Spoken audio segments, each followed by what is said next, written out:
Le rôle des villes est très important, les émissions liées aux villes sont très importantes et on ne peut pas avoir un programme national sans penser à un programme régional. On connaît les problématiques, les priorités dans les régions et convaincre que les changements climatiques sont là, convaincre que les conséquences pour les citoyens, mais pour les responsables élus, aujourd'hui, on le voit de plus en plus, les catastrophes, les impacts liés au changement climatique sont là. Nous les vivons tous. Mais qu'est-ce que nous pouvons faire ensemble? Et la question était de dire, bon, chacun a ses actions. Et nous avons commencé par dire, attention, il faut que les élus aient le réflexe lié au changement climatique. Chaque jour, il y a des projets qui arrivent chez les élus. Des nouveaux projets portés par des industriels, pour des projets touristiques, pour des projets publics, un hôpital ou autre. Tous ces projets ont un impact sur le climat. Donc, tous les nouveaux projets, il faut avoir ce réflexe de dire attention, quel est l'impact climatique de ce projet et qu'est-ce que je dois dire à celui qui veut faire l'investissement comme action à mener tout de suite. Ça, c'est pour tout ce qui est nouveau. Pour ce qui est ancien, comment s'adapter, comment atténuer, eh bien, nous vivons une révolution aujourd'hui. Nous vivons une révolution énergétique incroyable.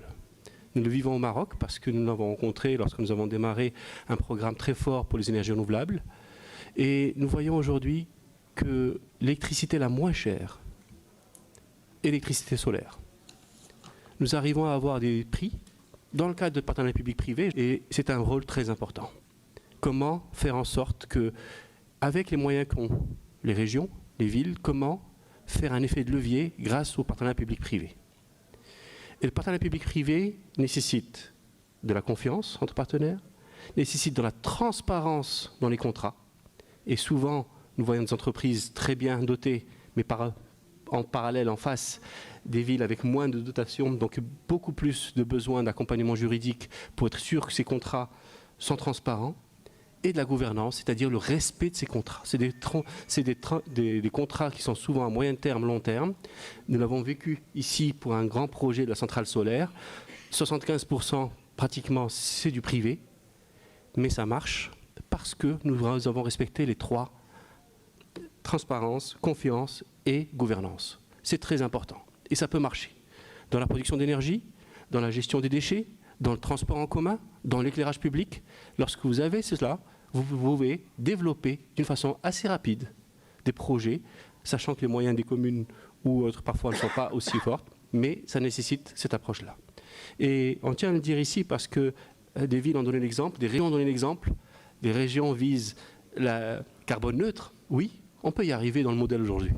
On peut y arriver parce que nous avons des nouvelles formules de produire de l'énergie et nous avons aussi de l'efficacité énergétique. Et c'est là où je vais ajouter un peu, parce qu'en tant que directeur général de l'Agence marocaine pour l'efficacité énergétique, je tiens à le dire ici, c'est un combat qui est moins visible parce que ce sont des milliers de petits projets par rapport à des grandes centrales et autres, mais qui sont tellement importants, pas seulement au niveau impact économique, où on réduit les factures énergétiques. M. Hafidi a parlé des agriculteurs dans la région qui sont passés de pompes diesel aux pompes solaires dans un modèle économique.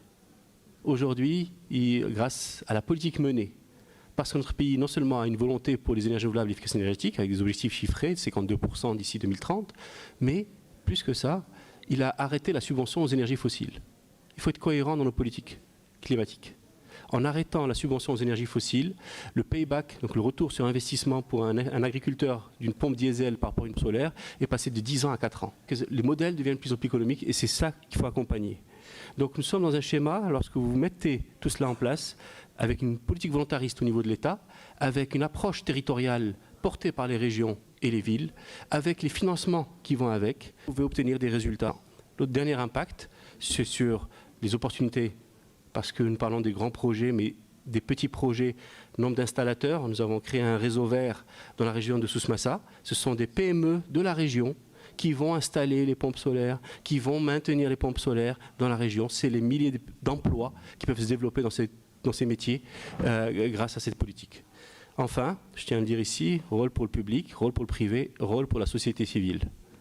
Les ONG ici présentes, je crois que c'est un volet très important pour accompagner, expliquer aux citoyens qu'est-ce que c'est que cette approche, pourquoi on l'a fait, l'impact et avoir tous les impacts pour sensibiliser les citoyens, qui a besoin de connaître pourquoi tout cela est fait, qui a besoin de comprendre quand les prix de l'énergie augmentent, pourquoi ça a un impact, mais pourquoi c'est pour préparer l'avenir.